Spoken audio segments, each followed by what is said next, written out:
ಪುತ್ತೂರು ಶ್ರೀದೇವಿ ನೃತ್ಯಾರಾಧನಾ ಕಲಾ ಕೇಂದ್ರದ ವತಿಯಿಂದ ಬಿಸಿ ರೋಡಿನ ಸ್ಪರ್ಶ ಕಲಾ ಮಂದಿರದಲ್ಲಿ ನಡೆದ ನೃತ್ಯಾಧಾರ ಸಮಾರಂಭದಲ್ಲಿ ಯಕ್ಷಗಾನದ ಹಾಸ್ಯ ಕಲಾವಿದ ರಸಿಕರತ್ನ ದಿವಂಗತ ನಯನಕುಮಾರ್ ಸ್ಮರಣಾರ್ಥ ಹಿರಿಯ ಸಾಹಿತಿ ಡಾಕ್ಟರ್ ಏರಿಯಾ ಲಕ್ಷ್ಮೀನಾರಾಯಣ ಆಳ್ವ ಅವರಿಗೆ ಮರಣೋತ್ತರ ಕಲಾನಯನ ಪ್ರಶಸ್ತಿ ಪ್ರದಾನ ಮಾಡಲಾಯಿತು. ಸಮಾರಂಭದಲ್ಲಿ ಮಂಗಳೂರಿನ ಧ್ವನಿ ಮತ್ತು ಬೆಳಕು ಸಂಯೋಜಕ ಮೋಹನ್ ದಂಪತಿಯನ್ನು ಸನ್ಮಾನಿಸಲಾಯಿತು.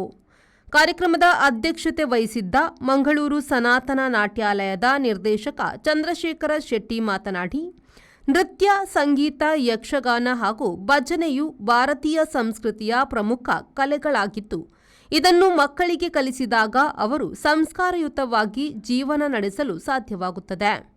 ಮಕ್ಕಳ ಕಲಿಕೆಯನ್ನು ಪೋಷಕರು ಯಾವತ್ತೂ ಕೂಡ ಅರ್ಧದಲ್ಲಿ ನಿಲ್ಲಿಸದೆ ಉತ್ತಮ ಕಲಾವಿದರಾಗಿ ರೂಪಿಸಿ ರಂಗಪ್ರವೇಶ ಮಾಡಿಸಬೇಕು ಎಂದರು.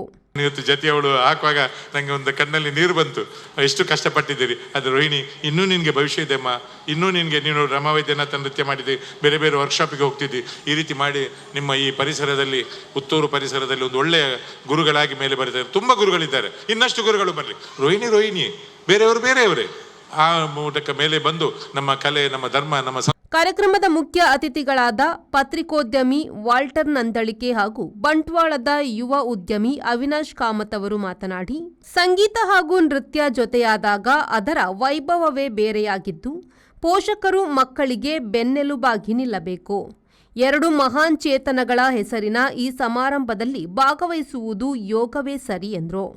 ಯೋಗ್ಯತೆ ಬೇಕು, ಇಲ್ಲದಿದ್ದರೆ ಯೋಗ ಬೇಕು. ಆ ಯೋಗ್ಯತೆ ನನಗಿಲ್ಲ, ಆದರೆ ಯೋಗ ಬಂದಿದೆ.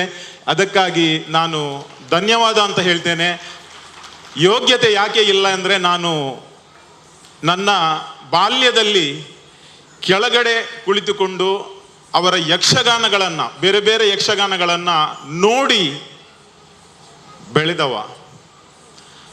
ಅಂತಹ ಅದ್ಭುತ ಕಲಾವಿದರ ಹೆಸರಲ್ಲಿ ನಡೆಯುವ ಕಾರ್ಯಕ್ರಮದಲ್ಲಿ ವೇದಿಕೆಯಲ್ಲಿ ಬಂದು ಒಂದು ಅವಕಾಶ ಪಡೆಯಬೇಕಾದ್ರೆ ಆ ಯೋಗ್ಯತೆ ಇನ್ನೂ ನನಗೆ ಬಂದಿಲ್ಲ, ಆದರೆ ಯೋಗ ಬಂದಿದೆ ಅಂತ ಅದಕ್ಕಾಗಿ ನಾನು ಹೇಳಿಕೊಳ್ತಾ ಇದ್ದೇನೆ. ವಾಕ್ಚಾತುರ್ಯ, ಸೃಜನಶೀಲತೆ ಹಾಗೂ ತಮ್ಮ ಹಾಸ್ಯ ವೈಭವದಿಂದ ಪ್ರೇಕ್ಷಕರನ್ನು ರಂಜಿಸಿ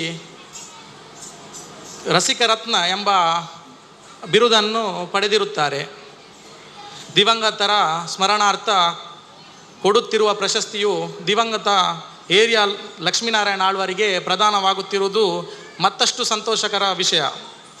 ಇನ್ನು ಡಾಕ್ಟರ್ ಏರಿಯಾ ಲಕ್ಷ್ಮೀನಾರಾಯಣ ಆಳ್ವ ಅವರ ಮರಣೋತ್ತರ ಪ್ರಶಸ್ತಿಯನ್ನು ಅವರ ಪತ್ನಿ ಆನಂದಿ ಆಳ್ವ ಅವರಿಗೆ ಮನೆಗೆ ತೆರಳಿ ಪ್ರದಾನ ಮಾಡಲಾಯಿತು. ಕೇಂದ್ರದ ಸಹ ಶಿಕ್ಷಕಿಯರು ಹಾಗೂ ಶಿಷ್ಯ ವೇತನಕ್ಕೆ ಆಯ್ಕೆಯಾದ ಶ್ರದ್ಧಾ ಕಲ್ಲಡ್ಕ, ಯಶ್ವಿತಾ, ಶ್ರಮ್ಯಾ ಕಲ್ಲಡ್ಕ, ಶ್ರಮಾ ಮೆಲ್ಕಾರ್ ಅವರನ್ನು ಗೌರವಿಸಲಾಯಿತು.